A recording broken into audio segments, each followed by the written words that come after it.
It's a breakup call. Breakup call মানে? Station মনে হয় আমারে। ফোন ধর ফোন ধর ফোন ধর। এই ভাই ভাই ভাই শোনো শোনো, রোমানটা দেখছো? জি জি, ভাইকে মাত্র দেখুন সেলুনের দিকে গেল। সেলুন থেকে? জি জি জি। ঠিক আছে, আচ্ছা, আসসালামু আলাইকুম। ঘুরেন ঘুরেন সেলুন থেকে। একটু জাস্ট বাড়ি দিয়ে দিস ভাই ভাই এক্সকিউজ মি। আপনার নোমান ভাই কই? ও আমাদের নোমান ভাই, ও উনি তো গত কয়েক মাস ধরে আসে না। আরে সবাই খালি আমার উপর ধরে গেল। নোমান কই? ওই আপনার চোখের সামনে দিয়ে একটু আগে যে লোকটা গেছে মুখের মধ্যে ফেনা তোয়ালে নিয়ে, ওইটাই নোমান ভাই।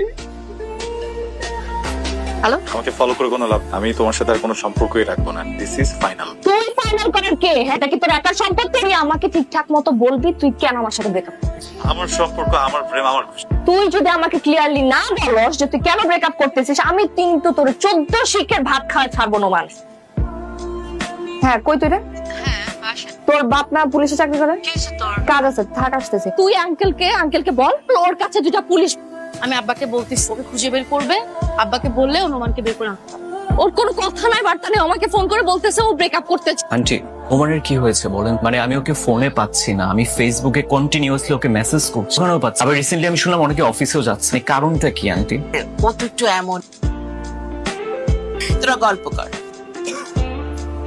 তোর কি হয়েছে তুই আমারে বলবি? ফ্রিডম কিনছি। কি রে? আসসালামু আলাইকুম স্যার, আপনারা এবার ধরে রাখছেন কেন আমাকে? কি করছেন জানেন না? জি না স্যার। ওনার সাথে কি করছেন জানেন না? জি না স্যার, জানি না। আমাকে তো বলতে হবে আমি ক্রাইমটা কি করছি ওনার সাথে। কি করছি? টিজ করছি নাকি ওনার টাকা পয়সা মেরে খাইছি? কি করছে বলতেছেন না কেন? স্যার ও আমাকে ছেড়ে দিছে স্যার, কোনো কারণ ছাড়া। এতটা বছরের সম্পর্কে কোনো কারণ ছাড়া আমার সাথে ব্রেকআপ করে ফেল। ব্রেকআপ? স্যার, আমি তো কোনোদিন এমন কোন সংবিধান দেখলাম না যেখানে একটা ছেলে একটা মেয়ের সাথে ব্রেকআপ করলে তাকে জেলে যেতে হবে। দুইটা মানুষের তো মিল নাই হতে পারে, দুইটা মানুষের তো আন্ডারস্ট্যান্ডিং নাই মিলতে পারে। Sir sir sir please sir, এই যে আপনাদের সামনে স্যার, ওকে অ্যারেস্ট করুন স্যার। মহিলা সেক্রেটারি ডাক দাও। আপনার সাহস তো কম না, নিজের ব্যক্তিগত সমস্যার জন্য আপনি পুলিশ ডেকে পুলিশের গুরুত্বপূর্ণ সময় নষ্ট করবেন। পাইছেন নাকি?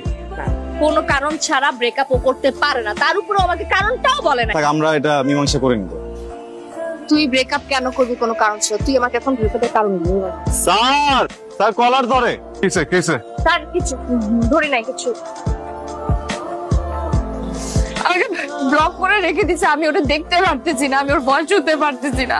আমি কেমনে জানতেছি, আমি পাগল হয়ে যাইতেছি। তুই একটা কাজ কর না, কি? তুই একটা ফোন দে না, একটা আমি জাস্ট ওর ভয়েসটা একটু শুনবো না। Is loud speak. Hello, Raisa, কি অবস্থা, কেমন আছো?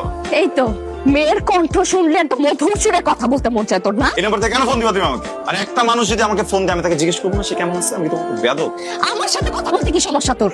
ক্লিয়ারলি বলতেছি, তুই আজকের মধ্যে আমার সাথে সম্পর্কটা ঠিক করবি, ঠিক আছে? সবকিছু থেকে আমাকে আনব্লক করবে, আর যদি না করছিস আমি তোর সামনে অন্য ছেলে নিয়ে ঘুরবো। আমি আজকের মধ্যে অন্য একটা রিলেশনশিপে যাবো। খুবই ভালো করছো, রিলেশনশিপে যাস। তুমি আমাকে ফোন দিও। তুই তো মানুষ না, তুই জানো আর তুই খেলছিস এতদিন আমার নিয়ে, এতদিন আমার সাথে নকশামি করছিস। তোর কষ্ট হইতেছে না, তো আমার কষ্ট হবে না এখন। হ্যালো, নোমান ভাই বিট্রে করছে, চিট করছে, কিন্তু নোমান ভাই কোনো অপরাধী নাই। আচ্ছা তোর কি মনে হয় ও কেন এমন করতেছে হঠাৎ করে? মানে কেন আমার সাথে হঠাৎ করে ব্রেকআপ করতে হইতেছে? নোমান ভাইয়া না, ও না হট হট টাইপের মেয়েদেরকে খুব পছন্দ করে।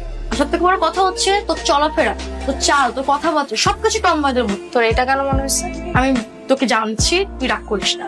নোমান ভাই না, ও আমার সোশ্যাল সাইটে যতগুলো আইডিয়া ছিল, ফেসবুক, ইনস্টাগ্রাম, প্রত্যেকটা হট হট আমার মেয়ে ফ্রেন্ডের পিকে ফলো করে, তাদেরকে রিয়াক্ট করে।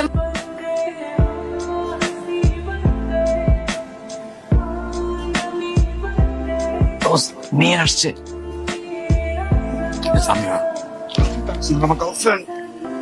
যাবেন চিপাই, তোমাদের দেখাই তো পিনি করতেছে, সব রকম ব্যবস্থা আছে, আসো না।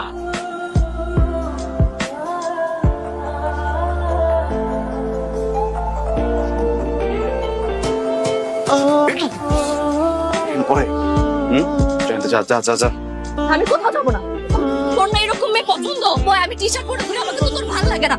কেউ পালাইছে না, ওরা কিন্তু কালাইতে পারি না, পুরোটা তোর কালাম। যা।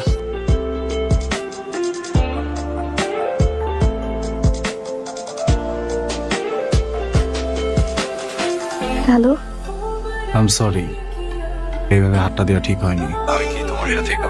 দেখা করতে পারি? Good night. Good night.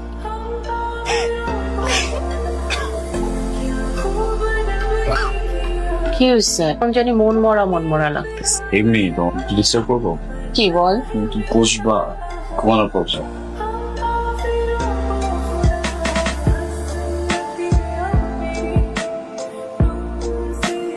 তুমি কি ইম্পর্টেন্ট একটা কথা বলবা বলে ডাকলাম?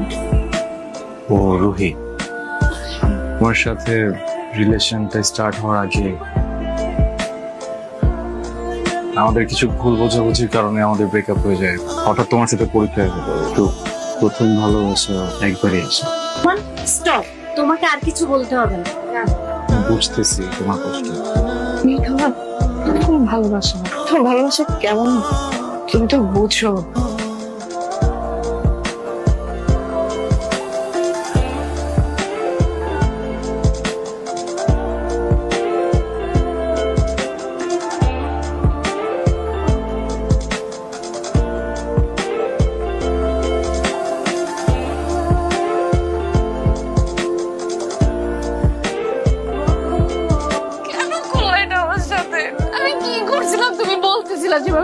আমি তো চলতেছিলাম, আমি তো চিট করতেছিলাম না। তোমরা আমি এমন থাকবো না, আমি স্ট্রং হয়ে যাব, আমি অনেক ভালো থাকবো। মৃত্যুর সংবাদ বহন করে একটা মানুষের হাসি মুখে থাকাটা সত্যি অনেক কঠিন কাজ। আমি যেদিন জানলাম আমার সাধের জীবনটা ঘড়ির কাঁটায় বন্দী, সেদিন থেকে আমার হাতে সময় ছিল মাত্র 30 দিন।